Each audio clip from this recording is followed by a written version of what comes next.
kita sempat terhenti seperti jarum jam dinding yang tidak berfungsi.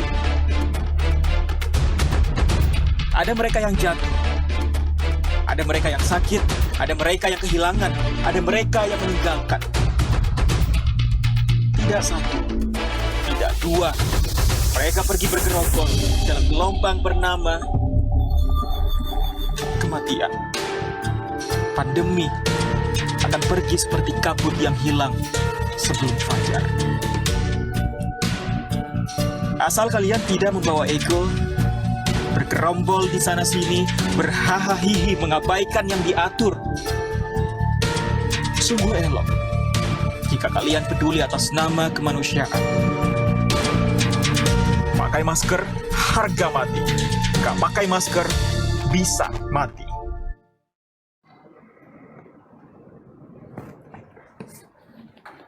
Assalamualaikum warahmatullahi wabarakatuh. Selamat sore, salam sejahtera untuk kita semuanya. Hari ini saya akan menyampaikan perkembangan penanganan COVID-19 di Indonesia. Sebelum itu, dalam kesempatan hari ini, saya ingin menyampaikan kembali pesan Bapak Presiden Jokowi terkait penanganan COVID-19 yang sebelumnya telah beliau sampaikan dalam acara Global COVID-19 Summit. Pesan ini adalah bentuk masukan Indonesia untuk pemerintah global terkait penanganan COVID-19. Pesan yang pertama adalah perlu segera dibangun arsitektur sistem ketahanan kesehatan global yang baru. Kedua, perlu segera dibangun mekanisme global untuk sumber daya kesehatan yang dapat diakses oleh seluruh negara, terutama negara-negara berkembang dalam menghadapi krisis kesehatan. Dan yang ketiga, diperlukan susunan protokol kesehatan standar agar semua aktivitas global, baik itu transportasi, pertemuan, atau acara-acara lainnya, bisa mengikuti standar protokol yang sama. Karena sifat penyebaran virus yang tidak terbatas pada satu negara, Indonesia percaya bahwa penanganan COVID-19 baru dapat dikatakan berhasil jika semua negara merdeka dari COVID-19. Akselerasi penanganan COVID-19 di tingkatan global juga merupakan kunci untuk dibukanya kembali mobilisasi dan pemulihan ekonomi global. Sebagai bagian dari masyarakat global, Indonesia menyatakan siap untuk mengambil peran aktif dalam penyusunan arsitektur global sistem ketahanan kesehatan yang baru dan penyusunan sistem keuangan untuk mendukung negara-negara berkembang yang mengalami masalah kesehatan. Pada hari ini, saya akan menyampaikan perkembangan COVID-19 di Indonesia. Pertanggal 26 September, penambahan kasus mingguan di Indonesia telah mencapai 17.250 kasus, atau telah turun 20 kali lipat dari puncak kedua.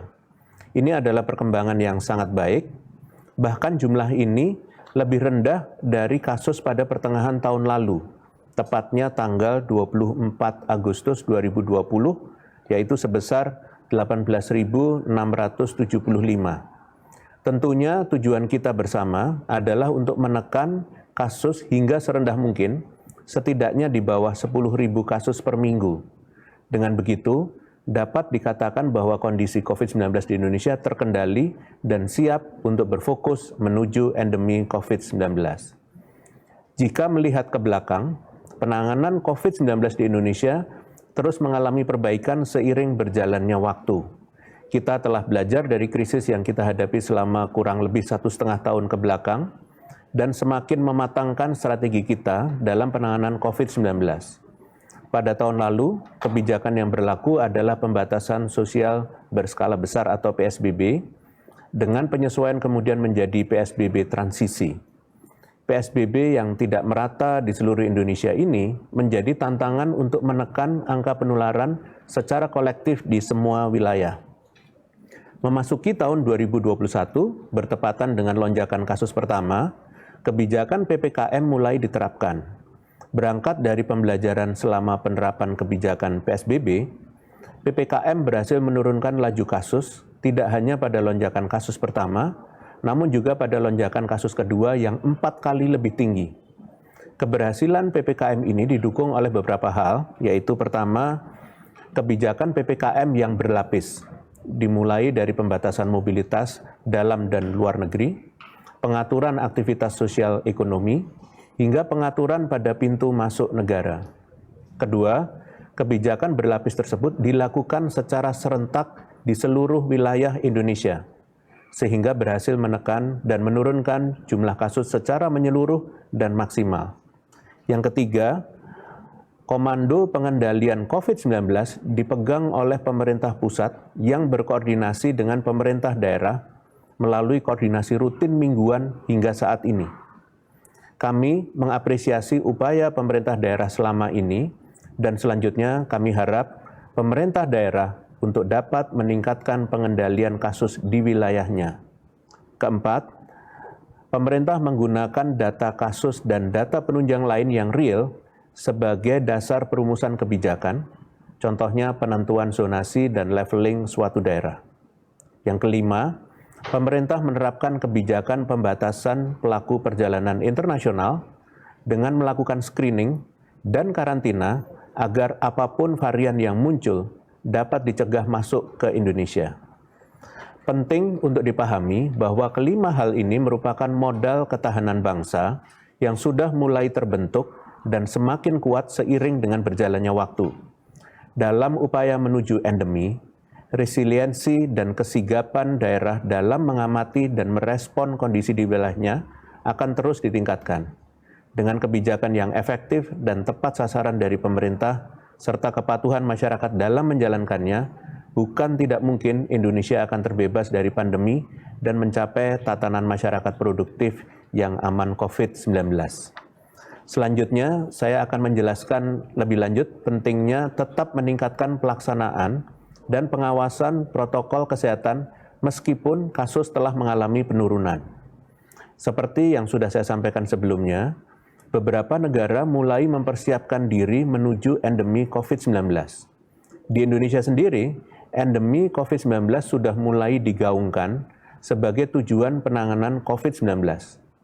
Penting untuk saya tekankan bahwa pembukaan aktivitas sosial ekonomi bertahap hingga akhirnya mencapai masyarakat yang produktif dan aman COVID pada masa endemi. Tidak akan bisa tercapai apabila modal utama, yaitu kepatuhan protokol kesehatan, tidak terus dilaksanakan dengan disiplin. Pembukaan aktivitas secara bertahap ini, di mana dalam waktu dekat sudah terdapat wacana untuk pembukaan aktivitas berskala besar seperti konser musik, festival olahraga, pernikahan, dan pembelajaran tatap muka, tentunya tidak akan bisa bertahan lama jika kepatuhan protokol kesehatan tidak dilaksanakan dengan ketat.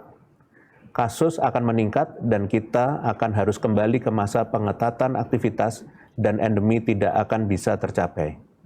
Pemerintah terus meningkatkan upaya pelaksanaan protokol kesehatan di tempat-tempat umum seperti pusat perbelanjaan, terminal, bandara, dan tempat lainnya yang berpotensi menimbulkan kerumunan. Screening dari mulai cek suhu, kewajiban menggunakan masker, serta pemantauan kapasitas melalui aplikasi telah dilakukan. Di setiap tempat umum juga dihimbau untuk memiliki satgas poskonya masing-masing untuk mengawasi protokol kesehatan. Namun, upaya ini harus dilakukan dengan ruang lingkup yang lebih besar hingga lapisan terkecil. Sayangnya, Satgas Posko sebagai wadah koordinasi untuk pengawasan protokol kesehatan hingga tingkat RT RW belum secara maksimal dimanfaatkan. Sampai tanggal 26 September kemarin, baru sebesar 31,1% Satgas Posko terbentuk di seluruh Indonesia. Bahkan, terdapat 11 provinsi dengan Satgas Posko yang terbentuk masih di bawah 10%. 11 provinsi tersebut adalah Kalimantan Tengah, Sulawesi Tenggara, Bengkulu, Kepulauan Bangka Belitung, Kalimantan Utara, Sumatera Selatan, Maluku, NTT, Sulawesi Tengah, Papua, dan Maluku Utara. Provinsi-provinsi ini justru adalah provinsi yang paling rentan dalam kepatuhan warganya dalam memakai masker, mencuci tangan, dan menjaga jarak. Selain itu, kinerja Satgas Posko yang sudah terbentuk di provinsi lainnya pun juga sedang mengalami penurunan. Per tanggal 27 September, kinerja posko yang dilaporkan hanya sebesar 681.483 kegiatan, padahal di tanggal 24 September sebesar 771.440 kegiatan. Hal ini tentunya sangat disayangkan karena justru tugas Satgas Posko akan semakin vital pada saat kasus sudah mulai turun dan aktivitas sudah mulai berjalan normal. Karena masa-masa inilah potensi pelanggaran protokol kesehatan paling besar untuk terjadi. Untuk itu, saya tekankan bahwa pelaksanaan dan pengawasan protokol kesehatan bukan hanya tugas 1-2 unsur saja, melainkan tugas semua orang, tugas seluruh lapisan masyarakat dan pemerintah. Seluruh cara yang dapat diupayakan untuk mencegah penularan perlu untuk terus dilakukan. Dimohon kepada seluruh gubernur dan bupati wali kota di seluruh provinsi dan kabupaten kota di Indonesia, terutama di 11 provinsi dengan posko terbentuk kurang dari 10%, untuk sekarang juga membentuk posko di wilayahnya masing-masing. Jangan sampai menyesal dan terlambat membentuk posko baru di saat kasus sudah mulai naik. Mengingat saat ini kita tetap perlu waspada terhadap kemungkinan adanya lonjakan ketiga karena beberapa negara dan dunia sedang mengalaminya saat ini. Selain itu, saya juga ingin menyampaikan bahwa dalam melakukan pembukaan aktivitas sosial ekonomi, perlu untuk terus memantau dan mempertimbangkan kondisi tiap daerah. Saya ingin menyampaikan 5 provinsi yang telah berhasil menurunkan kasus lebih tinggi ataupun yang kasusnya telah turun, namun masih jauh daripada kenaikannya pada second wave kemarin. DKI, Jakarta, Jawa Barat, Bengkulu, Kepulauan Riau, dan Sumatera Selatan menjadi provinsi dengan penurunan kasus yang jauh lebih banyak dibandingkan kenaikannya. DKI Jakarta pada bulan Juli lalu, kasusnya meningkat 24 kali lipat dari bulan Mei. Namun saat ini, kasusnya telah menurun 78 kali lebih rendah dibandingkan pada bulan Juli lalu. Jawa Barat sebelumnya meningkat 11 kali lipat. Saat ini berhasil turun 46 kali lebih rendah. Bengkulu sebelumnya meningkat 12 kali lipat, saat ini berhasil turun 36 kali lebih rendah. Kepulauan Riau sebelumnya meningkat 5 kali lipat, saat ini berhasil turun 24 kali lebih rendah. Serta Sumatera Selatan sebelumnya meningkat 7 kali lipat, saat ini berhasil turun 24 kali lipat. Ini adalah perkembangan yang sangat baik. Perkembangan ini tidak akan tercapai jika tidak ada kerjasama yang baik antara seluruh pemerintah di tingkat kabupaten kota dan masyarakat yang menaati kebijakan pembatasan yang berlaku. Namun, penting menjadi perhatian pada 5 provinsi yang mengalami kenaikan cukup tinggi, namun penurunannya belum setinggi kenaikan kasusnya. Papua, Kalimantan Utara, Gorontalo, Sulawesi Selatan, dan Maluku Utara telah berhasil menurunkan kasus jika dibandingkan dengan puncak kedua pada bulan Juli lalu. Ini adalah perkembangan yang baik, namun perlu untuk terus didorong agar penurunan kasusnya bisa lebih rendah lagi, hingga kembali ke angka sebelum lonjakan kasus. Untuk itu, dimohon kepada pemerintah Provinsi Papua, Kalimantan Utara, Gorontalo, Sulawesi Selatan, dan Maluku Utara untuk terus mengevaluasi penanganan COVID-19 di wilayahnya. Terus tingkatkan pengawasan dan pelaksanaan protokol kesehatan agar penularan dapat terus ditekan dan kasus dapat semakin menurun. Mohon disampaikan kepada pemerintah pusat apabila terdapat kendala yang dihadapi agar dapat ditindaklanjuti dengan segera. Sebagai penutup, saya ingin menyampaikan informasi terkini terkait COVID-19.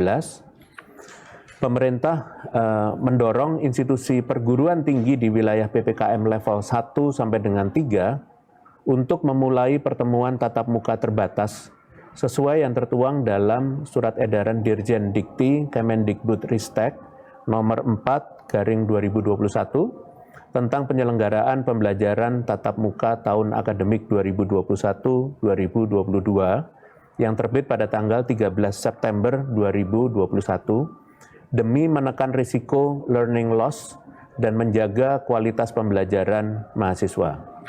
Berikut merupakan beberapa aturan teknis penyelenggaraan sesuai dengan aturan yang berlaku. Pertama, kampus diharapkan menyediakan sarana sanitasi, mengurangi tempat berkumpul tertutup, dan menimbulkan kerumunan.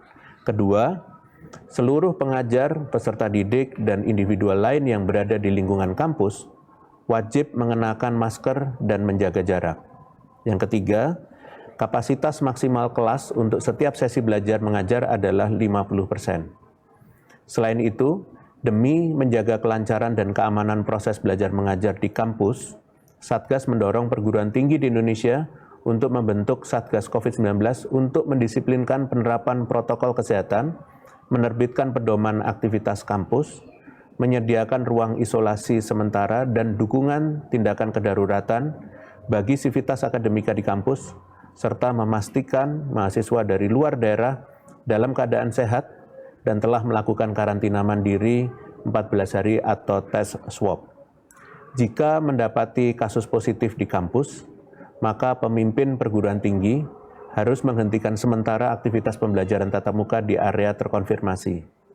Selanjutnya, diberitahukan pula bahwa uji coba penerapan aplikasi Peduli Lindungi akan dilaksanakan di 6 pasar rakyat, yakni Pasar Majestic di Jakarta, Pasar Blok M di Jakarta, Pasar Baltos di Bandung, Pasar Modern BSD di Tangerang Selatan, Pasar Modern 8 Alam Sutra di Tangerang, dan Pasar Wonodri di Semarang.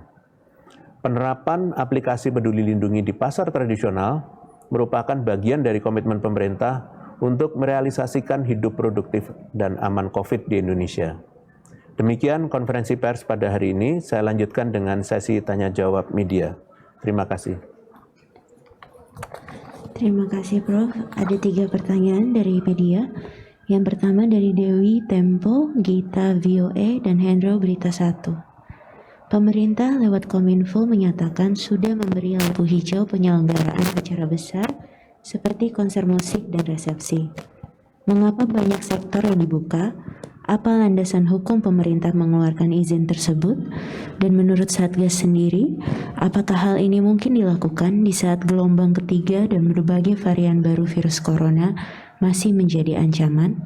Bagaimana seharusnya sikap pemerintah dan masyarakat agar tetap waspada walaupun tren sudah melandai? Terima kasih. Terima kasih kepada Tempo, VOA, dan berita1.com. Kembali kami tegaskan bahwa pemerintah baru akan memberikan izin pembukaan sektor jika kondisi kasus di sekitar daerah penyelenggaraan acara terkendali dan telah adanya komitmen serta persiapan yang matang sebelum kegiatan beroperasi kembali, termasuk telah terbentuknya panitia khusus atau satgas yang berdedikasi khusus mengawasi kepatuhan protokol kesehatan selama kegiatan berlangsung sebagai bentuk kehati-hatian. Rincian pengaturan tiap-tiap jenis kegiatan sudah ditetapkan di Instruksi Menteri Dalam Negeri nomor 43 untuk wilayah Jawa Bali dan nomor 44 tahun 2021 untuk wilayah non-Jawa Bali. Di dalamnya telah diatur pengaturan kapasitas, tata kelola kegiatan, maupun tambahan pengaturan lainnya yang dapat dipedomani sesuai level daerah per kabupaten kota. Kedepannya, selama masa evaluasi PPKM nasional yang dilakukan per 2 mingguan, mohon pemerintah daerah dapat memanfaatkan rentang waktu yang ada sebaik mungkin untuk melakukan sosialisasi semasif mungkin agar masyarakat dapat mengetahui betul perkembangan kebijakan yang sedang berlaku. Pada prinsipnya, apa yang dilakukan oleh pemerintah saat ini ialah berusaha mewadahi masyarakat agar tetap produktif, melakukan pembangunan namun tetap aman COVID-19. Pembukaan sektor sosial masyarakat secara bertahap bukanlah hal yang patut dikhawatirkan secara berlebihan, asalkan seluruh elemen berkomitmen menjalankan protokol kesehatan secara kolektif. Sudah saatnya kita kembali bergerak maju memulihkan produktivitas masyarakat setelah cukup baik mengendalikan kasus? Terima kasih. Terima kasih Prof. Pertanyaan kedua dari Putri Antara TV dan Insi Media Indonesia. Apakah benar terkait isu kedepannya bahwa aplikasi Peduli Lindungi tidak diperlukan lagi untuk naik kereta api dan pesawat? Bagaimana mekanismenya? Apakah ada syarat tertentu dan kapan diberlakukan? Selain itu, mohon update mengenai kebijakan anak umur di bawah 12 tahun untuk dapat menggunakan moda transportasi udara atau pesawat, Prof. Terima kasih. Baik, terima kasih pada Antara TV dan Media Indonesia. Sampai saat ini kebijakan mobilitas dalam negeri secara nasional mengacu kepada Surat Edaran Satgas nomor 17 tahun 2021 dan adendumnya, di mana anak-anak di bawah umur 12 tahun untuk sementara waktu tidak diperkenankan melakukan perjalanan dalam negeri atas batas wilayah administrasi provinsi, kabupaten, atau kota. Kemudian menetapkan setiap pelaku perjalanan dalam negeri serta semua moda transportasi menggunakan aplikasi Peduli Lindungi. Jika terjadi perubahan pengaturan, maka pemerintah akan melakukan pemberitahuan secara transparan dan aktual kepada publik. Terima kasih. Terima kasih Prof. Pertanyaan terakhir dari fahri.medcom.id terkait dengan varian COVID-19 berjuluk R1 yang pertama kali muncul di Kentucky, Amerika Serikat. Data yang dimiliki Satgas terkait varian ini seperti apa? Apakah varian ini berbahaya? Lalu bagaimana antisipasi pencegahan agar varian ini tidak menjadi ancaman di Indonesia? Terima kasih. Terima kasih medcom.id. Varian R1 pertama kali teridentifikasi oleh WHO pada bulan Januari 2021 di Jepang dan diketahui telah menyebar di beberapa wilayah di Amerika Serikat saat ini. Saat ini varian R1 masih tergolong varian under monitoring oleh WHO, sehingga perlu ditindaklanjuti dengan monitoring lebih lanjut sebagai prinsip kehati-hatian. Kemunculan kembali varian baru seharusnya menjadi pengingat bagi kita bersama bahwa COVID-19 belum sepenuhnya hilang dari dunia ini. Untuk itu, sikap yang paling bijak kita lakukan ialah konsisten menjalankan protokol kesehatan di seluruh aspek kehidupan tanpa harus takut secara berlebihan. Demikian, terima kasih atas pertanyaan media. Dengan demikian, konferensi pers pada sore hari ini berakhir. Terima kasih atas perhatiannya. Wassalamualaikum warahmatullahi wabarakatuh.